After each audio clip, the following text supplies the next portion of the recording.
I'm Tim Abraham. I work at the Trade Desk. My role is Senior Director of Data Partnerships, which means I'm focusing on bringing on board new partners onto Trade Desk for decisioning, targeting, optimization, and so on.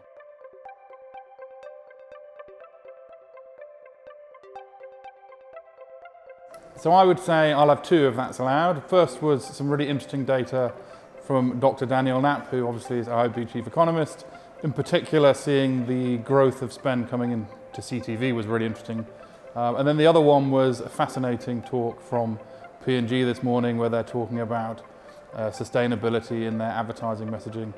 Interesting to see them continue to lead the way on really a lot of advertising in general. They invented the idea of the brand manager, so they're treading well-worn path.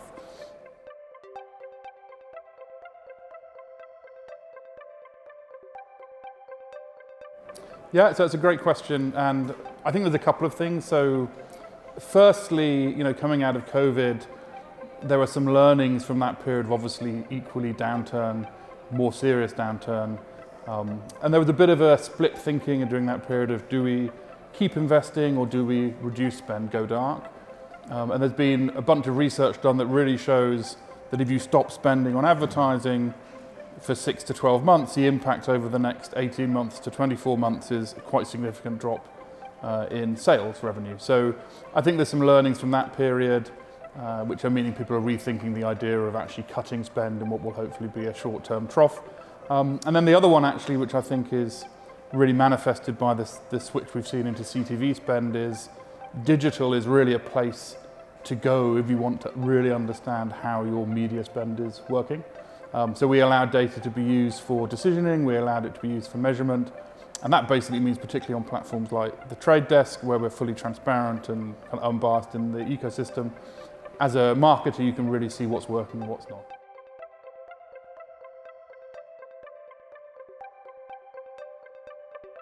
Yeah, so the main priority is the much talked about retail data, retail media opportunity.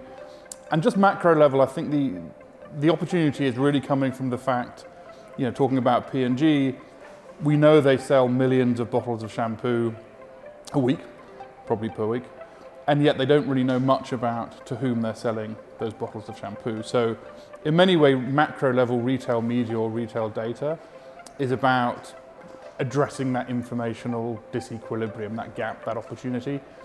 So we see that as a major area of growth. It's what I spend a lot of time on. So we're working with companies like Ocado in the UK who are making data available actually in the advertiser's account seat. And really the step change in retail media is exactly that. It's instead of having data which is just being used for campaigns running on retailer.com, we're now using data on my omni-channel full funnel campaigns. So that's what I'm doing a lot.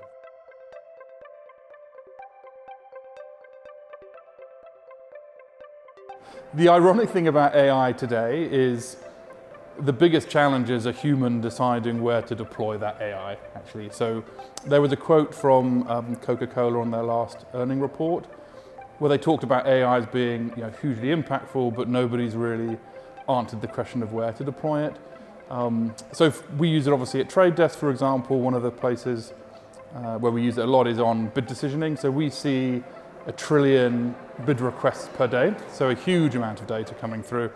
And in particular, what we're doing is optimizing bid strategy based on that volume of data, which no human could ever do.